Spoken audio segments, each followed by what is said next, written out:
It's another bonus lesson. I'm so excited I'm putting my glasses on. All right, we are going to have so much fun. We're going to use things that we have around the house. We are going to create something that I didn't even think was possible. I experimented with it. And then I'm going to do an experiment with you for the very first time. And you'll see how this process goes about going, whoa, I tried it, it worked. Or sometimes, oh man, it didn't work so good. But the process and the journey is so much fun. I want us all to have the best time. So again, buckle up, here we go.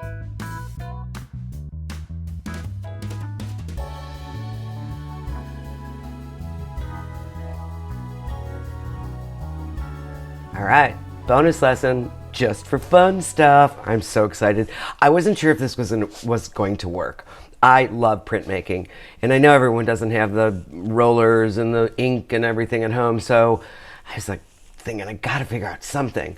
So I got my glue, I got my scissors, and I got my fun foam or wonder foam. If you have this, excellent. I have white, you can use any color. And then I got my piece of corrugated cardboard because you know how I like to recycle. And I cut some designs out. This is so easy to cut. I mean, and again, I'm moving the fun foam. That's a really cool design. So let's look at this. This is how I started this one. I cut it out. I did use a hole punch to punch out the circles because it's very hard. If not, just take a small square or odd shaped and move, not the scissors, scissors just chomp. Go slowly, and you're going to get your circle or something very close to a circle. Good enough circle for me, not a machine. Oh, that would actually look cool there. Once you've designed this, you've put everything down, and once again, this could be a really cool, say you want to do something kind of like space age, like who knows, that can be up there. You can create some sort of double mooned world in your own mind and then make it here. Or you can do something traditional like a flowers, or this is the other one that I've done.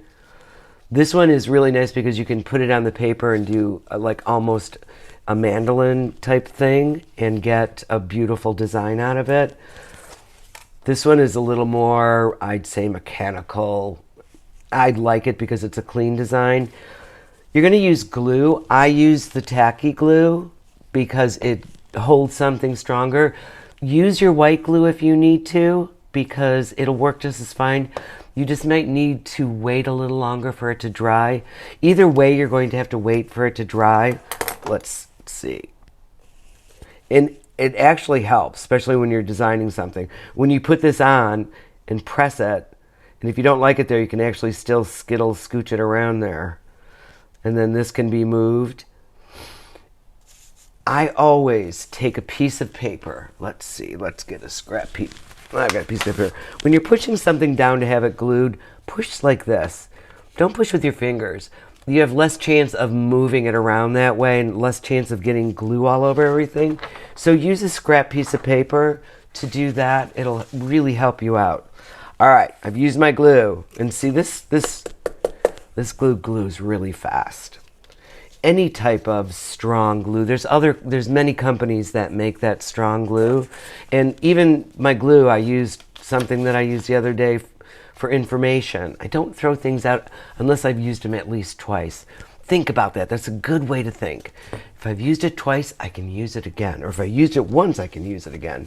So here's the exciting part. I'm going to move my glues out of the way, get my markers, and I'm going to experiment in front of you today because I had thought, well, what if someone doesn't have any fun foam? I know you can buy it in craft stores, and this was just scrap pieces that I had left over from another project.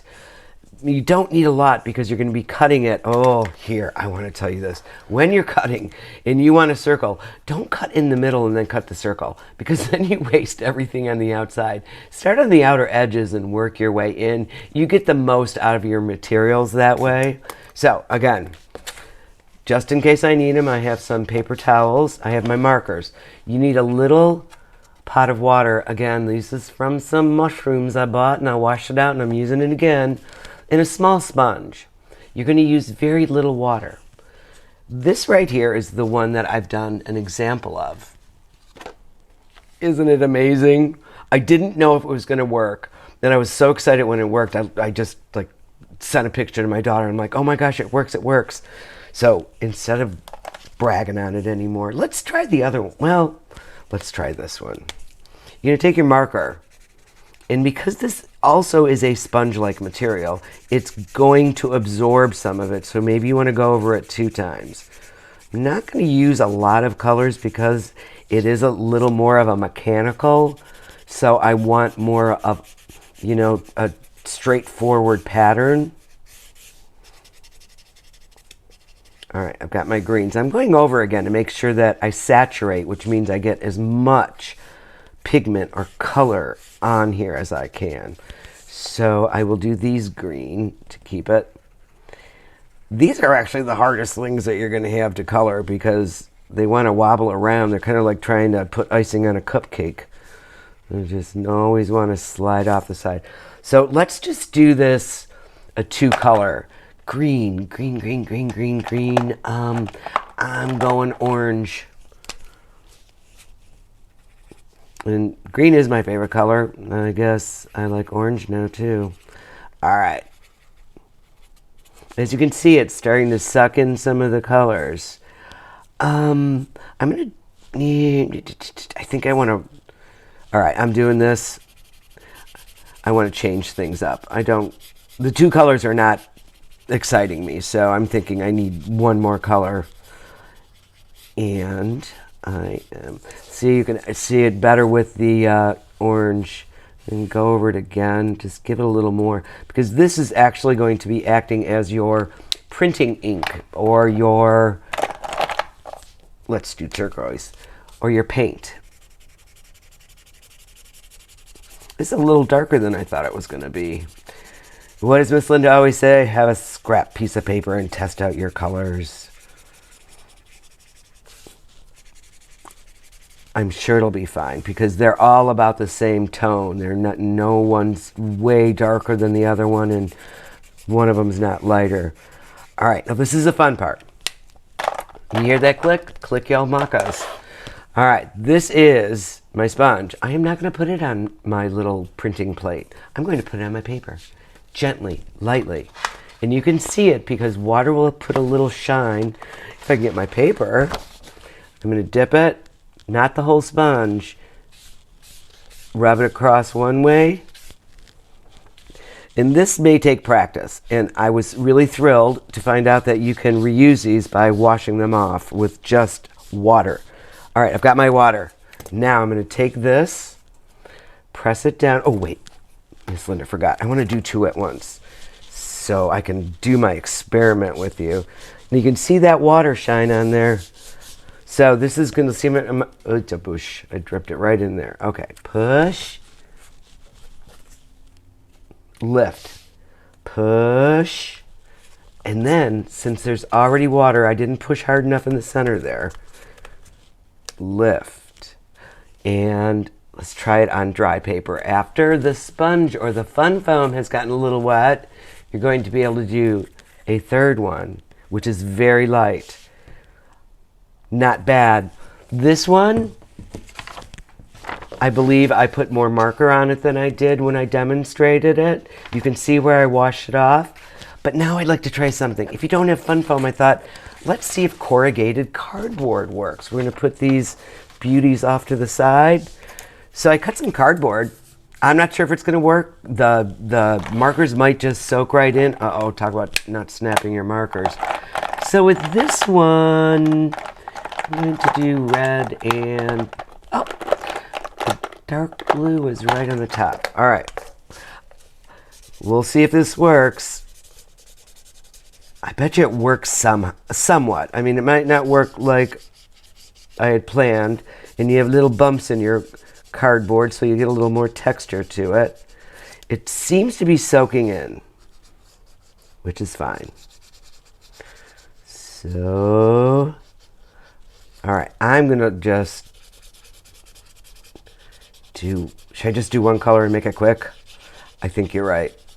I think if I wait too long, And I'm not going to even worry about getting it exactly on the corners. You can if you want. You can do anything you want. I can show you how to, and then I want you to figure out how to do it your way.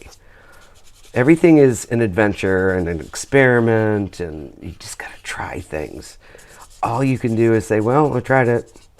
I'm hoping this works, though. Hopefully I can get as excited as I was when I saw the first one. Alrighty. How fast can Miss Linda color? Oh, you know what I'll do is I will just put red over a blue just to see what happens, because my curiosity is telling me to do that. And I can see the red one out of the corner of my eye, and it's really not happy with me for not using it, so I'm just teasing. It's not a real object. All right, here we go. Finally. All right. And then let's give this one red. I can already tell it's going to be a deeper color. So we learned something too. You could maybe overlap them. All right, squeeze your sponge. You don't want it to be drippy. Drum roll, please. I really hope it works. It might not, because paper absorbs. Here we go. All right, I'm going to press hard. I'm excited. This is like, all right. Oh, it's cool. It's not exactly what I thought. I'm thinking it needs more water, because it will absorb water. All right.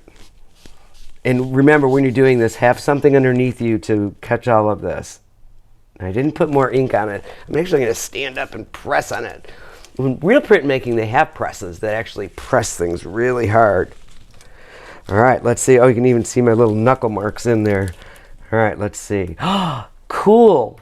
So we have 3 different results from 3 different tries. The first one, this was the very first one. Then I think I put more marker on it the second time, and then I tried it without wet paper. And I really put a lot of marker on that one. This one was today. It's kind of pretty, the colors. And again, it's not going to look like it's going to look until it dries, because it's almost like a watercolor. And then our experiment.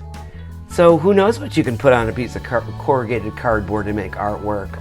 Try it. Try everything. Thanks. Hope to see you soon.